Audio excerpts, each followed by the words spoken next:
Hallelujah. स्वागत है आप सबका मेरी भविष्यवाणियों की पुस्तक में। तो आइए हम आज के पवित्र वचन को पढ़ेंगे जो कि परमेश्वर के दास प्रेरित अंकुर यूसुफ नरूला जी के द्वारा लिखा गया है।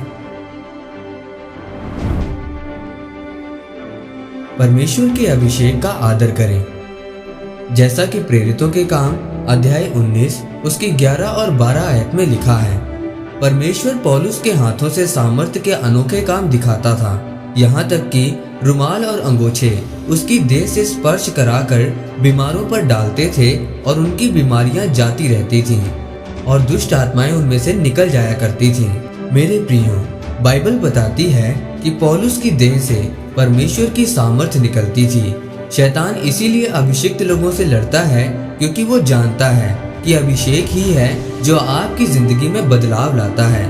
आज आपको ये मालूम होना चाहिए कि अभिषेक ही है जो आपकी जिंदगी को बदल सकता है, और ये अभिषेक आपकी जिंदगी में तभी काम करेगा जब आप परमेश्वर के अभिषेक का आदर करेंगे।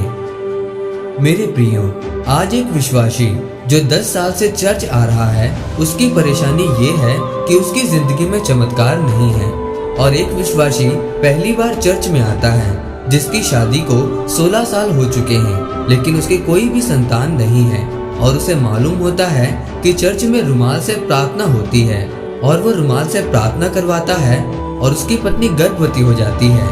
वो चर्च जाता है और अपनी आशीष को ले लेता है। मेरे प्रियो, जब आप परमेश्वर के अभिषेक का आदर करेंगे तभी आप अपने जीवन में बदलाव को देखेंगे। अगर आपके पास परमेश्वर का अभिषेक है तो आपके पास सबसे महत्वपूर्ण चीज आ चुकी है। अगर अभिषेक आपके ऊपर है तो दुविधा आपके जीवन का हिस्सा रहेगी। आज लोग कहते हैं कि अगर मेरे ऊपर अभिषेक है तो मेरे जीवन में दुविधाएं क्यों हैं?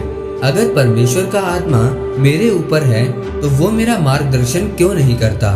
मेरे प्रियो, बाइबल में लिखा है कि वो अपने लोगों की तैयारी करता है। अगर आप परमेश्वर की बात को समझ जाएं और उसकी योजनाओं को समझ जाएं तो फिर आप भी निराश नहीं होंगे।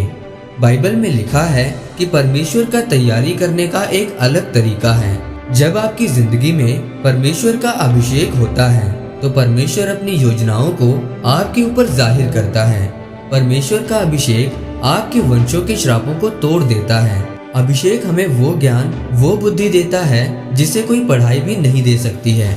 जिस तरह से यूसुफ ने अपने जीवन में परमेश्वर के अभिषेक की रक्षा की, उसने पोतीफर की पत्नी की बात ना मानकर उसने अपने उस अभिषेक की रक्षा की जिसने उसे मिस्र का प्रधानमंत्री बनाया। मेरे प्रियो, आज कुछ लोग परमेश्वर के द्वारा दिए हुए अभिषेक की रक्षा नहीं कर पाते क्योंकि उनके कुछ पाप और वंशों के श्राप उन्हें परमेश्वर के अभिषेक से अलग कर देते हैं। शैतान नहीं चाहता कि आप परमेश्वर के अभिषेक में, उसकी सामर्थ्य में बढ़ें, क्योंकि वो ये बात जानता है कि अगर आप परमेश्वर के अभिषेक, उसकी उपस्थिति में बढ़ेंगे तो उसको आग लगेगी। वो पूरी कोशिश करता है कि आप पाप में गिरें और आपका संबंध परमेश्वर से टूट जाए और आपका अभिषेक खत्म हो जाए।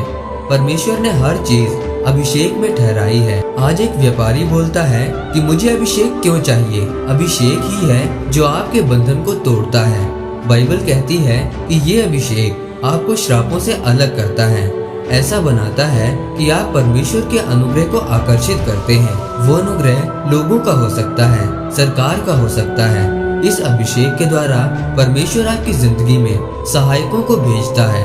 जब परमेश्वर का अभिषेक आपके जीवन में आता है तो परमेश्वर आपको ईश्वरीय बुद्धि देता है।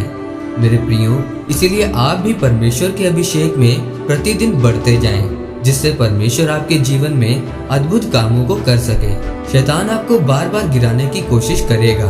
यदि आप अंत तक अड़े और खड़े रहे और परमेश्वर के अभिषेक की रक्षा करते रहे तो आप परमेश्वर के बड़े कामों को अपनी जिंदगी में देखेंगे। आमीन। आइए इस प्रार्थना को आप मेरे साथ एक मन होकर करें। सर्वशक्तिमान परमेश्वर, इस वचन के लिए मैं आपका धन्यवाद करता हूँ।